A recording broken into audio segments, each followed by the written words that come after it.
नमस्कार, मैं हूं राम प्रकाश राय। हिमाचल प्रदेश में सत्ता बदलने के साथ ही विवादों का जन्म भी हो गया है। वहां पे मशहूर अटल टनल का नाम अब बदलने की कवायद शुरू हो गई है। हालांकि सत्यता ये है कि अटल टनल का नाम नहीं बदला जा रहा है। इसके लिए खुद मुख्यमंत्री सुखविंदर सिंह सुक्खू सामने आए। उन्होंने मीडिया से बातचीत में इस बात पर सफाई दी कि अटल टनल का नाम अटल टनल ही रहेगा, हम उसे बदलने नहीं जा रहे हैं। अटल बिहारी वाजपेयी हमारे प्रधानमंत्री थे और हम उनका सम्मान करते हैं, इसलिए नाम अटल टनल ही है। बदलाव वहाँ पर क्या होने जा रहा है? दरअसल वहाँ पर बदलाव जो होने जा रहा है वो शिलान्यास के समय पर जो पट्टिका लगाई गई थी उस पट्टिका को फिर से लगाने की बात हो रही है। जब सरकार बनी उसके पहले जब विधायकों के साथ सुखविंदर सिंह सुक्खू की बैठक हुई थी तभी ये क्लियर हो गया था। तभी उनके पास वहाँ के जो लाहौल स्पीति के विधायक थे उन्होंने सुक्खू से अटल टनल का ये जिक्र किया था। उसी के बाद सुक्खू ने 5 दिन के अंदर वहाँ पर पट्टिका लगाने के निर्देश दिए थे। ये पट्टिका जो है शिलान्यास के समय जो पट्टिका लगी थी उसी नाम की पट्टिका लगाने की बात थी। दरअसल अटल टनल का जो शिलान्यास था वो 28 जून 2010 को हुआ था।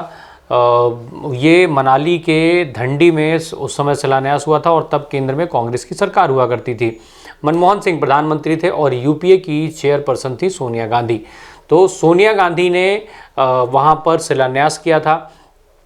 उस समय जो सरकार थी हिमाचल में तब प्रेम सिंह धूमल मुख्यमंत्री हुआ करते थे। हालांकि जो पट्टिका थी उस पर सोनिया गांधी के साथ साथ प्रेम कुमार धूमल और भाजपा के मुख्यमंत्री का भी नाम था।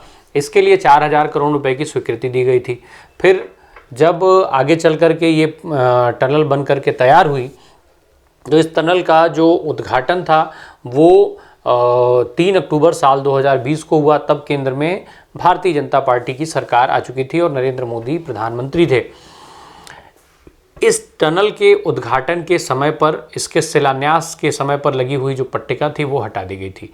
इसके पहले 2019 में अटल बिहारी वाजपेयी की 95वीं जयंती पर इस टनल का नाम बदल करके और अटल टनल किया गया था। इसके पहले इसका नाम रोहतांग पास हुआ करता था। तो इस रोहतांग पास का नाम बदल के अटल टनल किया गया। साथ ही साथ जब इसका उद्घाटन हुआ 3 अक्टूबर 2020 को तो जो शिलान्यास के समय पर लगी हुई पट्टिका थी जिस पर सोनिया गांधी का भी नाम था वो पट्टिका हटा दी गई थी। इसी के चलते ये सारा विवाद हुआ। उस समय भी कांग्रेस ने खूब विरोध किया था। तब लाहौल स्पीति जो ज़िला है उसके जो अध्यक्ष थे जिया चेन ठाकुर, उन्होंने इसको लेकर के खूब विरोध किया था और इस संबंध में उन्होंने FIR भी दर्ज कराई थी जिस पे बाद में सुनवाई भी हुआ, मुकदमा चला। इसको लेकर के कांग्रेस कई बार अपना विरोध जताती रही है।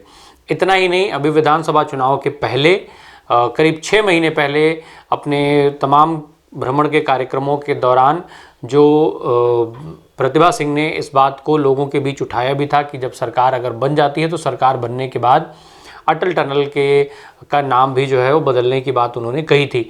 हालांकि वो एक नहीं, अपने कई जनसंपर्क के दौरान उन्होंने ये बात कही थी कि अटल टनल का नाम बदला जाएगा। पर अभी का जो फैसला है वो अटल टनल का नाम अटल टनल ही रहेगा, केवल वहाँ पर पट्टिका लगा दी जाएगी। इतना ही नहीं, हिमाचल के मुख्यमंत्री सुखविंदर सिंह सुक्खू ने यह भी क्लियर कर दिया कि जिन जगहों पर भाजपा की सरकार आने के बाद कांग्रेस सरकार या उसके पहले के जो कार्य हैं उनकी पट्टिकाएं हटाई गई हैं, वहाँ पर वो पट्टिकाएं फिर से पुनर्स्थापित की जाएंगी। हालांकि भाजपा सरकार के दौरान हुए कामों पर जहां पर भाजपा सरकार के भाजपा के किसी भी नेता का नाम का पट्टिका लगा हुआ है वो भी एज इट इज़ लगी रहेगी। इस तरीके की चीज़ें अब इस पर भारतीय जनता पार्टी और कांग्रेस के बीच तनातनी शुरू हो गई है। भाजपा इसे ज़बरदस्ती का विवाद बता रही है। भाजपा कह रही है कि सरकार को ऐसे फैसले लेने से बचना चाहिए। हालांकि खुद भाजपा के कई प्रदेशों सहित ऐसे देखे जाते हैं कि तमाम जगहों के नाम बदले गए, तमाम जो है स्मारकों के नाम बदले गए। तो इस तरीके की चीज़ें भाजपा सरकार में भी होती हैं। पर भाजपा ये मानने को किसी भी तरह से तैयार नहीं है कि जो अटल टनल है उसका नाम बदला नहीं जा रहा है। इसको लेकर के ये जो विवाद है वो गहराता चला जा रहा है। हालांकि ये जो अटल टनल है वो अपने आप में बेहद ख़ास मानी जाती है, काफ़ी प्रसिद्ध है। ये जो है करीब 10,040 फीट की ऊंचाई पर बनी हुई 9.02 किलोमीटर लंबी सुरंग है। इसको कई कारणों से बनाया गया था। इसे सीमा सड़क जो संगठन है यानी BRO उसने उसका निर्माण किया था।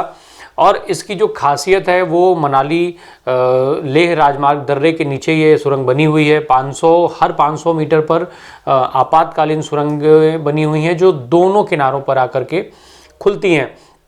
हर 150 मीटर की दूरी पर इसमें आपातकालीन 4G सेवा लगी हुई है। इसके अलावा हर 60 मीटर की दूरी पर इसमें CCTV कैमरे लगे हैं।